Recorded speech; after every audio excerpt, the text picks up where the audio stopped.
The fabled culmination of the Mayan calendar on December 21st, 2012, simply failed to deliver the highly anticipated cataclysmic punch that overwrought media hysteria so fervently promised.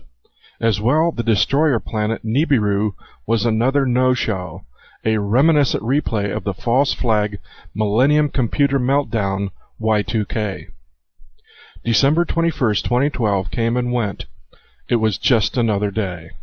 But despite the distortion, misinterpretation, and outright disinformation, the final chapter of a calculated cycle called the 13th Bactan in Mayan timekeeping, a span measuring 394 years from 1618 to 2012, came to completion, an era of astounding cultural change worldwide, from the conquest of the Americas to the conquest of space, an epic of vast social change, but one that did not instantly culminate in one afternoon. With this in mind, perhaps a sober reassessment of Mayan predictions suggests this time cycle process continues to unfold in a slow, inexorable fashion. But despite the 2012 apocalypse PR sham, incredible cultural change is still upon us. Exponential advances in computer technologies are racing to a nexus point in 2045, when artificial intelligence is predicted to surpass human intellect, a near future where humans may actually become obsolete. Concurrent with technological change, we see a new form of global conquest, where nation-states and constitutional democratic rule are being swiftly eclipsed by expanding corporate conglomerates bent on gaining total manipulative control over the entire human population. And the Earth itself remains no more stable. For more than 10,000 Japanese, 2011 was the end of the world. And the effects of the Sendai earthquake continue to threaten human health globally thanks to uncontained radiation leakage from the fuming wreck of the Fukushima nuclear reactor. And as of 2013, thanks to global pollution, major media news reports the highest levels of atmospheric carbon dioxide ever recorded in human history, levels that threaten further increase in catastrophic weather events. So the very specific end-of-the-world 2012 predictions may have been a bust, but as we progress further into the 21st century, human survival on this planet remains no less tenuous. But what of Nibiru, the legendary Planet X? Early in 2011, the approach of a new comet, called Elenin, stirred a frenzy among Internet enthusiasts convinced the long-anticipated destroyer planet was at last upon us. But as it neared the Sun, a solar flare ejection in August disintegrated this fearsome intruder, proving it to be just another mundane ball of rock and ice. This outrageous false alarm seemed to doom the Planet X myth into the urban legend dustbin once and for all. Yet, just as we are about to lay all the failed 2012 hysteria to final rest, recent astounding reversals of Catholic doctrine from high-placed Vatican astronomers may yet again resurrect concerns about the reality of Planet X, otherwise known as Nibiru.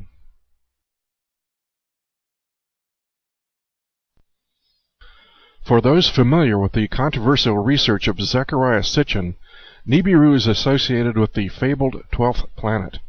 According to his study of ancient Sumerian accounts dating back roughly 6,000 years, a large celestial body, roughly the size of Jupiter, swings through our solar system on a 3,600-year cycle. a cosmic event that predictably wreaks havoc with the Sun's inner planets. The Sumerians claim that what we now know as the asteroid belt between Mars and Jupiter was in fact once a planet that was obliterated in ancient times by Nibiru's passing. It is also speculated that the Bronze Age Minoan civilization on the Isle of Crete was also devastated as a result of Nibiru's near approach.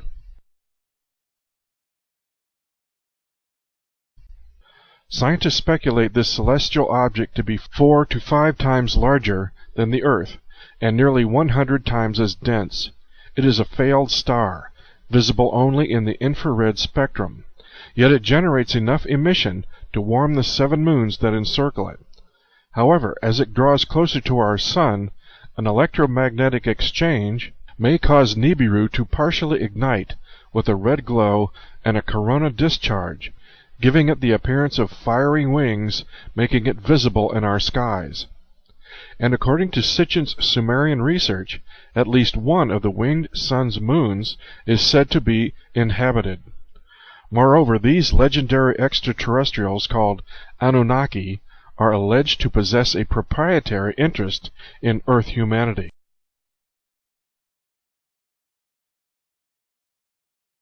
Since its inception, over 1,000 years ago, the Vatican has vigorously denied the possibility of intelligent life existing elsewhere in the cosmos.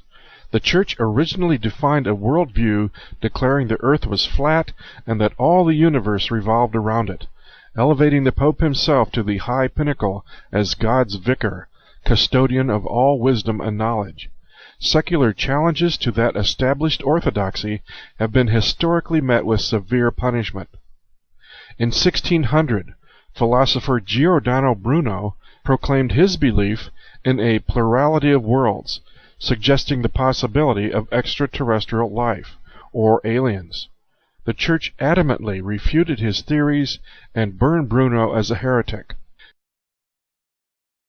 In 1615, Galileo dared to challenge Church authority by claiming the Earth was not the center of the universe, but rather that the Earth revolved around the Sun, a theory also condemned as false and contrary to Holy Scripture.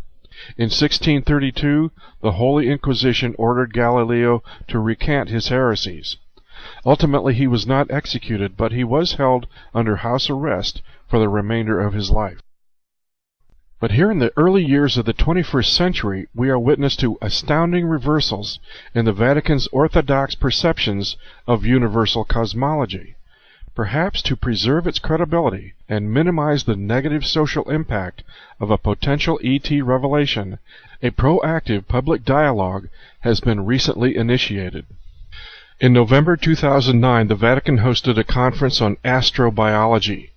Pierre Lena, a French astrophysicist and member of the Pontifical Academy who pressed for the astrobiology conference, clearly stated, "Astrobiology is a mature science that says very interesting things that could change the vision humanity has of itself. The Church cannot be indifferent to that." Keynote speaker at the conference, Dr. Chris Impey, astronomer from the University of Arizona, predicted a forthcoming extraterrestrial disclosure, saying the first discovery is only a few years away. And some Vatican scientists are even more explicit in embracing an extraterrestrial reality. Top Vatican astronomer Brother Guy Consolmagno states contemporary societies may soon look to the aliens to be the saviors of humankind. To illustrate the theological soundness of this possibility, Consolmagno argues that humans are not the only intelligent beings God created in the universe, and he says, these non-human life forms are described in the Bible. He starts by pointing to angels and then by referencing the Nephilim, and also quoting John 10:16, which says, "And other sheep I have which are not of this fold, them also I must bring, and they shall hear my voice, and there shall be one fold and one shepherd."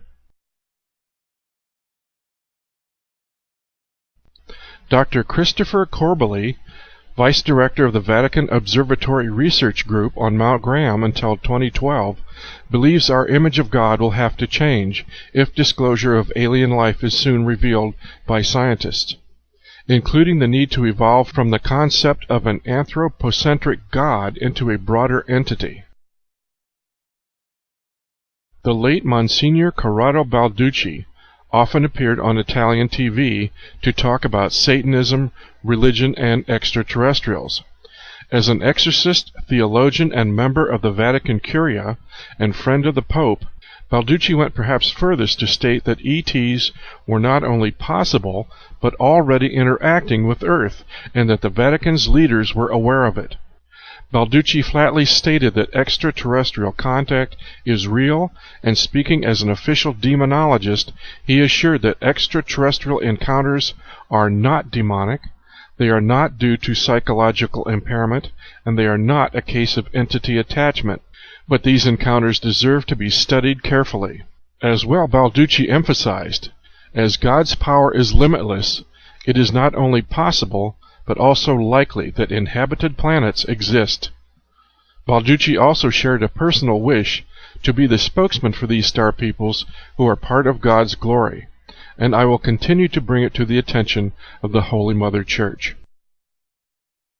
In a paper for the Interdisciplinary Encyclopedia of Religion and Science, Father Giuseppe Tanzella-Nitti, an Opus Dei theologian of the Pontifical University of the Holy Cross in Rome, explains just how we could actually be evangelized during contact with spiritual aliens. As every believer in God would, he argues, greet an extraterrestrial civilization as an extraordinary experience, and would be inclined to respect the alien and to recognize that our different species both originate from the same Creator. According to Giuseppe, this contact by non-terrestrial intelligence would then offer new possibilities of better understanding the relationship between God and the whole of creation. Giuseppe states this would not immediately oblige the Christian to renounce his own faith in God simply on the basis of the reception of new, unexpected information of a religious character from extraterrestrial civilizations, but that such a renunciation could come soon after, as the new religious content originating from outside the earth is confirmed as reasonable and credible.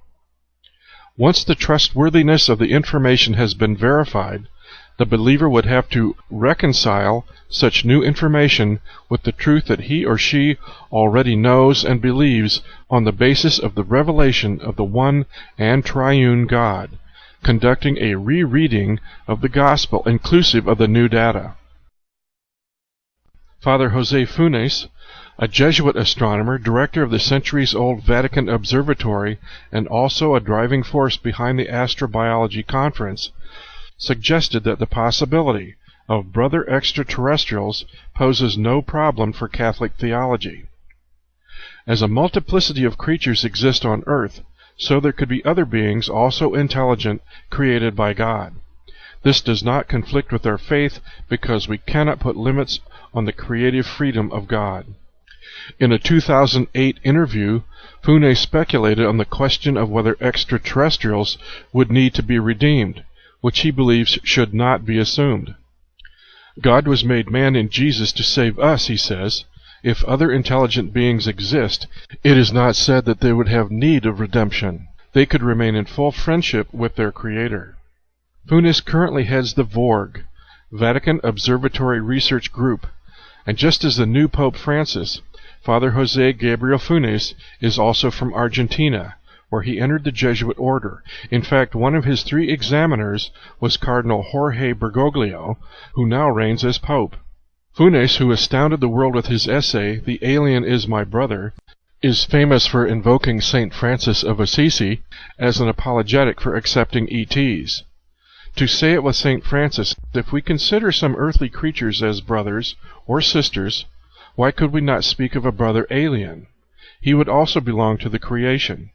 In other words, Funes and the VORG are leading the charge to accept extraterrestrials at face value, even arguing they could be morally superior to humans.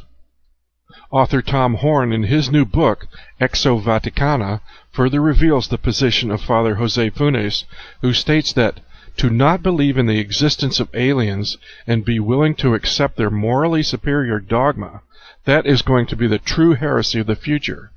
So you will be a heretic if you are unwilling to accept this morally superior and new form of the gospel. Such dialogue suggests Vatican astronomers are not simply indulging theoretical speculation, but they have a clear perception of an impending extraterrestrial arrival. Could these statements infer the Vatican's knowledge of the approach of a celestial intruder? In 2005, an account allegedly leaked from Vatican intelligence sources tells of a highly classified project codenamed Secretum Omega that involved a joint venture with NASA. In 1995, using the high-altitude spaceplane Aurora, the Papal State placed an infrared telescope into orbit. Called Siloe, this telescope was specifically designed to look for Planet X, otherwise known as the fabled Nibiru. It was also revealed that aside from the possible catastrophic effects of this planet's passing, this celestial object is home to a technologically advanced and warlike race. Catholic theologian Father Malachi Martin, a former Jesuit, before his death in 1999, hinted at something like imminent extraterrestrial contact more than once. While on Coast to Coast AM radio in 1997, Art Bell asked Martin why the Vatican was heavily invested in the study of deep space at the Mount Graham Observatory. As a retired professor of the Pontifical Biblical Institute, Martin was uniquely qualified to hold in secret information pertaining to VAT. Martin's answer ignited a firestorm of interest among Christian and secular theologists when he replied, "Because the mentality amongst those who are at the highest levels of Vatican administration and geopolitics know what's going on in space and what's approaching us could be of great import in the next 5 years, 10 years. Certainly serious Vatican study of astronomical science cannot be denied, considering its operation of VAT, Vatican Advanced Technology Telescope, atop Mount Graham in Willcox, Arizona. As well, the Vatican has 1/4 interest in the new Lucifer binocular telescope on Mount Graham also. State-of-the-art infrared observatories and explicit dialogue referencing extraterrestrials as our brothers, or moreover our saviors, suggest Jesuit astronomers are preparing for some pending celestial event of major proportions. The Vatican holds spiritual authority over 1 billion faithful followers worldwide, yet that leadership status has been rocked in recent years by chronic pedophile scandals as well as the recent unprecedented resignation of Pope Benedict. So it seems unthinkable that the Church would abandon age-old dogmas on a whim, with reckless claims about friendly space aliens, unless Vatican astronomers were convinced they had rock-solid substantiation. This raises the question of Vatican knowledge concerning Planet X.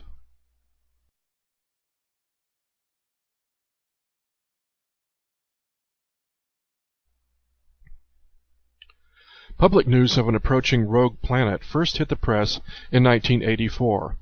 An article in U.S. News and World Report dated September 10th of that year, entitled "Planet X, Is It Really Out There?" stated, "Shrouded from the sun's light, mysteriously tugging at the orbits of Uranus and Neptune, is an unseen force that astronomers suspect may be Planet X, a 10th resident of the Earth's celestial neighborhood. Last year, the infrared astronomical satellite, IRIS, circling in a polar orbit 560 miles from Earth, detected heat from an object about 50 billion miles away that is now the subject of intense speculation." 8 years later, NASA released this statement: "Unexplained deviations in the orbits of Uranus and Neptune point to a large outer solar system body of 4 to 8 Earth masses, on a highly tilted orbit beyond 7 billion miles from the Sun." In 1991, Dr. Robert S. Harrington, chief astronomer for the Naval Observatory, using a small 8-inch telescope at Black Birch, New Zealand, detected the approach of a suspicious planetary object at an angle of 40 degrees below the ecliptic. In other words, a cosmic intruder that can only be viewed from our extreme southern hemisphere, as its radical orbit swings it closer to our solar system's inner planets. Harrington sent back reports of his ominous discovery, but before he could return to give a formal news conference, he died of esophageal cancer. According to Planet X researcher John DiNardo, Dr. Harrington proved that Planet X was indeed inbound into our solar system. Harrington sent back reports of this ominous discovery, but died of what was reported to be esophageal cancer before he could pack up his telescope and come home to hold what would have been a highly publicized press conference. Even though Dr. Harrington died before he could publicize the fact that Planet X is approaching our solar system, the United States Naval Observatory was appraised of it, as was NASA, yet these government agencies concealed this most earth-shaking discovery in history. Furthermore, in publishing Dr. Harrington's obituary, the United States Naval Observatory went out of its way to gratuitously lie about Dr. Harrington's final achievement, stating that in his final years Dr. Harrington had lost interest in the 2-century-old astronomical search for Planet X.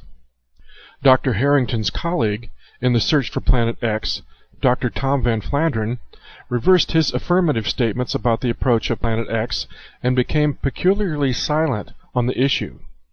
As long ago as December 30th, 1983, the Washington Post published a front-page article announcing the discovery by the infrared astronomical satellite IRIS of this very same celestial object, calling it a heavenly body possibly as large as the giant planet Jupiter and possibly so close to Earth that it could be part of our solar system. Yet this great scientific heralding was immediately reversed as the news media fell astoundingly silent, and has been silent for the past quarter-century. If a massive planet and its entourage were approaching our solar system 1/4 century ago, and the media chose to conceal it, does this wrecking ball suddenly become a soap bubble? Or does the fear-bred silence of the powers that be suggest that they are desperately protecting their empire of social, political, and economic domination for as long as possible before they duck into their elaborate underground cities in a wishful attempt to survive God's promised wrath now hurtling toward us all?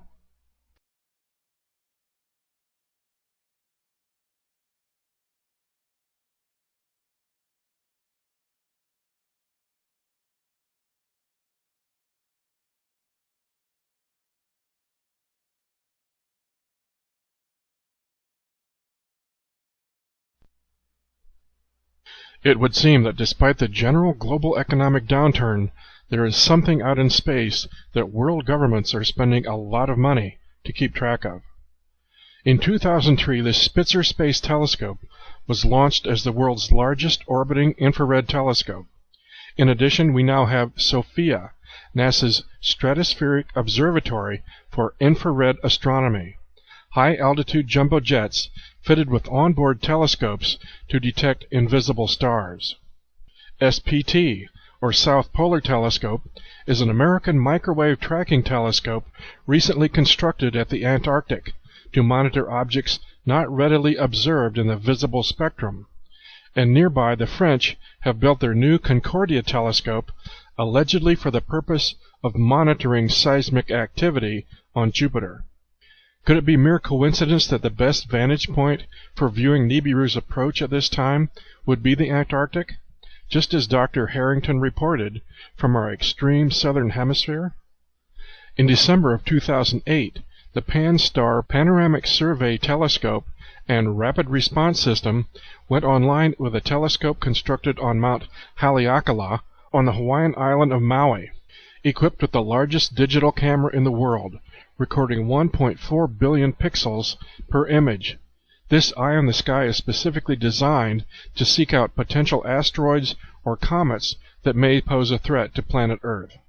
And as previously mentioned, in April 2010, the latest addition to this family of new observatories, the Lucifer Telescope, commenced operations atop Mount Graham near Willcox, Arizona.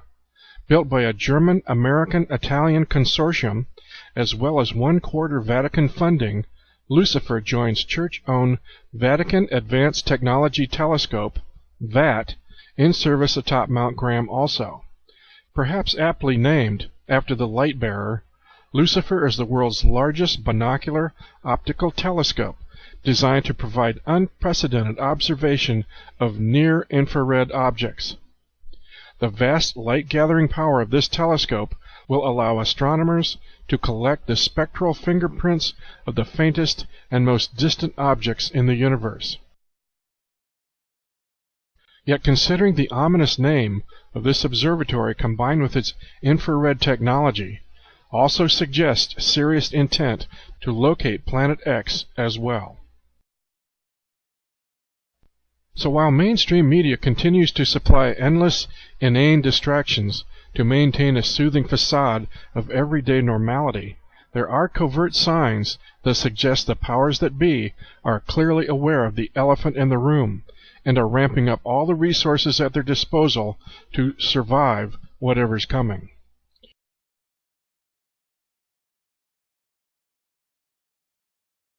Back in May 1995, former Defense Department engineer, the late Phil Schneider, revealed, "The black budget is a secretive budget that garners 25% of the gross national product of the United States. The black budget currently consumes $1.25 trillion per year. At least this amount is used in black programs, like those concerned with deep underground military bases. Presently, there are 129 deep underground military bases in the United States.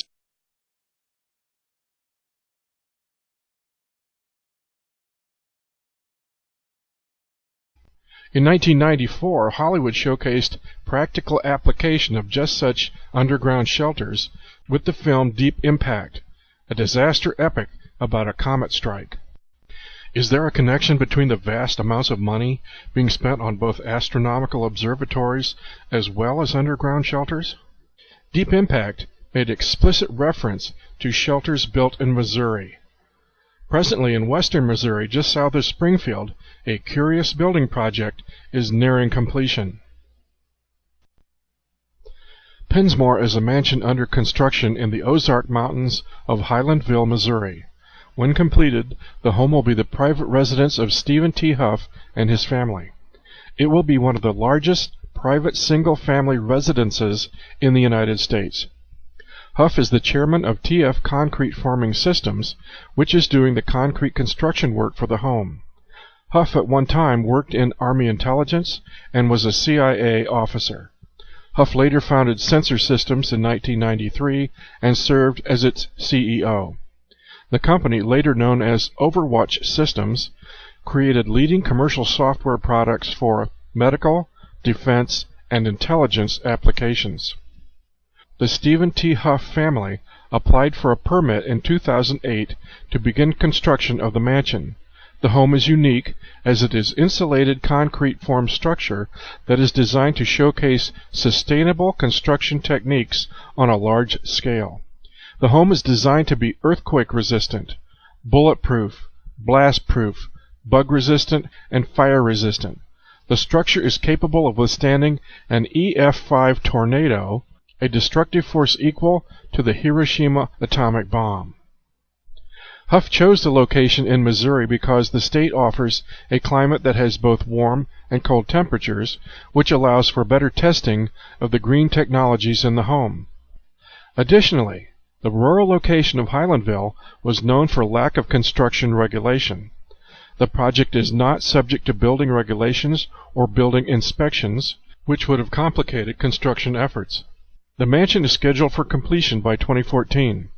Considering its size, a one-family dwelling only slightly smaller than Buckingham Palace, and unique construction design, it is speculated that Pensmore could usefully serve as a command bunker for continuity of government in the event of some major national catastrophe.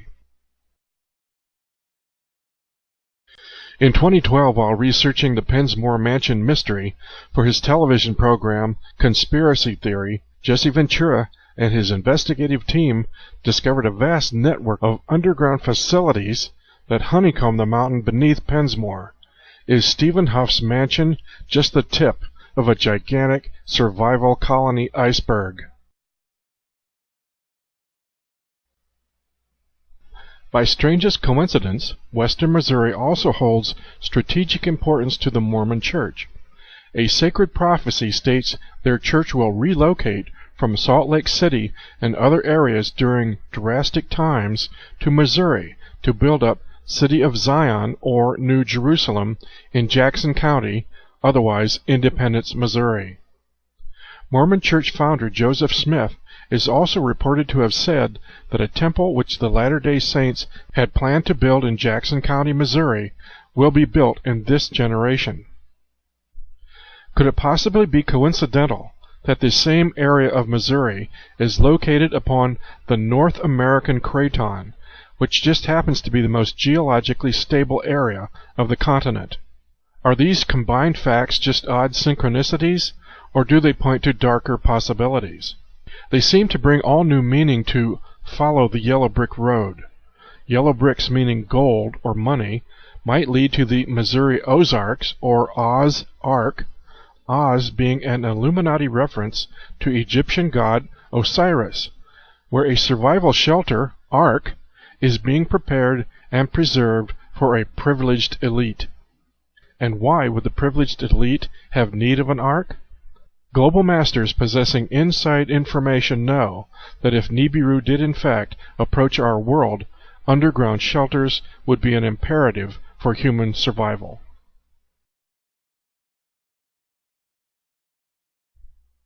Certainly close proximity to a dwarf star could generate multiple cataclysms that would seriously test the integrity of any survival bunker.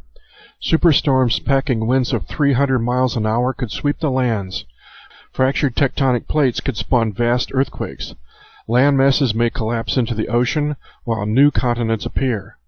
Meteors or asteroids from displaced space debris may likely shower the planet as well, or worse, massive solar ejections triggered by this star's proximity to our Sun could induce flares capable of incinerating our planet's entire surface.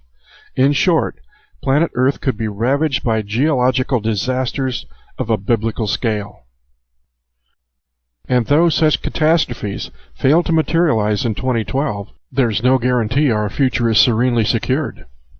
As recent as 1994, we saw giant Jupiter rocked by multiple strikes of the Shoemaker-Levy comet, creating explosions which would have qualified as extinction-level events had they targeted the Earth instead. But might the possible near approach of the fabled Nibiru involve more than just global cataclysms?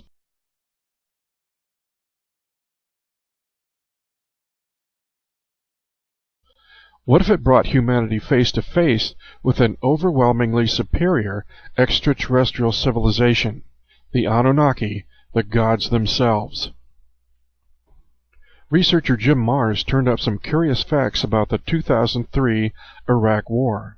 He states, "When we decided to invade Iraq in the spring of 2003, we violated normal military tactics, which is to seize an objective, consolidate your winnings, and then move on to the next objective. We simply made a beeline for Baghdad, which is one of the reasons we failed to pacify the countryside. Instead, despite assurances to the World Museum directors by the Pentagon that the Iraqi National Museum would be protected, it was not, and there was wholesale looting. There were guards conveniently missing, and our military had keys to some of the locked vaults. They knew exactly what they were looking for. They bypassed the expensive-looking fakes and went right for the new, uncatalogued stuff. Why would they have such an interest in ancient artifacts? Because this was all coming from the cradle of civilization, the Sumerian civilization. On the Sumerian, cuneiform tablets, we find not only accounts of extraterrestrial visitation on this planet, but we also find perhaps the secrets of energy manipulation at the atomic and subatomic levels."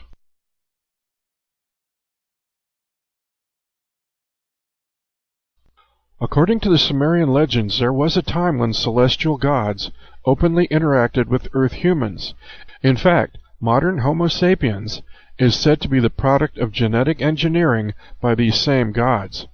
Even the Old Testament book of Genesis makes reference to the Nephilim, godlike beings who came down from the sky. For Vatican astronomers to begin explicitly referencing potential extraterrestrial visitors as saviors suggests they already have a clear perception of exactly who these creatures are. Could these statements infer the Vatican's knowledge that these extraterrestrials are the same gods of ancient Sumer? According to author William Bramley in his book, The Gods of Eden, human beings appear to be a slave race languishing on an isolated planet in a small galaxy. As such, the human race was once a source of labor for an extraterrestrial civilization and still remains a possession today. Custodial rulers knew that they needed to keep spiritual beings permanently attached to human bodies in order to animate those bodies and make them intelligent enough to perform their labors. So while we connect all these suspicious dots, it might do well to include this 1992 channeled warning from an alleged Pleiadian source as well.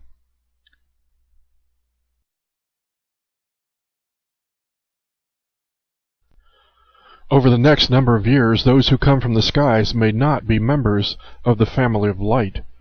Creator gods are coming back to raid you again. They are losing control of the planet, so they are going to come back to their prime portal in the Middle East, where their nest is located beneath the ground, to create fear and chaos. One of the huge portals that is presently being fought over is the portal of the Middle East. If you think back over the history of the Earth, you will recognize how many dramas of religion and civilization have been introduced in that portal. The ancient civilization of Mesopotamia, between the Tigris and Euphrates rivers, was a space colony where a certain civilization was introduced. This is a portal that involves manipulation of the human population to serve the needs of others.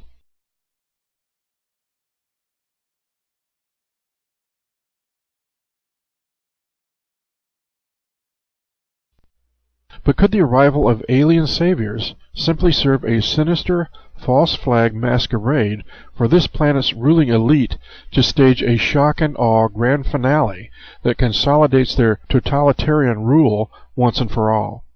It is certainly well within the realm of possibility that the arrival of space brothers and destroyer planets could effectively serve that agenda. However, it is equally possible that since biblical times, clever extraterrestrials have been using a succession of this planet's ruling elite dynasties to covertly manage the human population. And the grand Anunnaki return spectacle will mark the ultimate success of their meticulously calculated invasion conspiracy.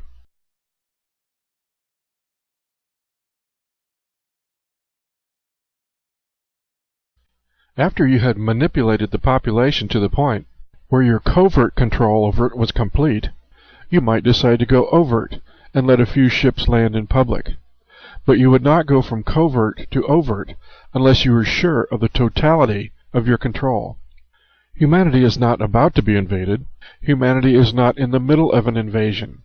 Humanity has been invaded, and the invasion is nearly in its final stages. Great invasions do not happen with thundering smoke and nuclear weaponry. That is the mark of an immature society. Great invasions happen in secrecy.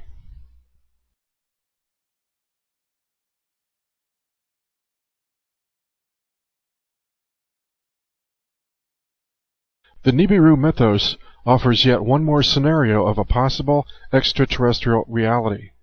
Definitive proof of either Planet X or off-planet intelligence remains elusive.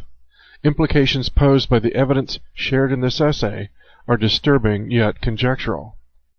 But for the moment there is nothing to do but patiently allow the epic changes of the new millennium to simply unfold in their own good time.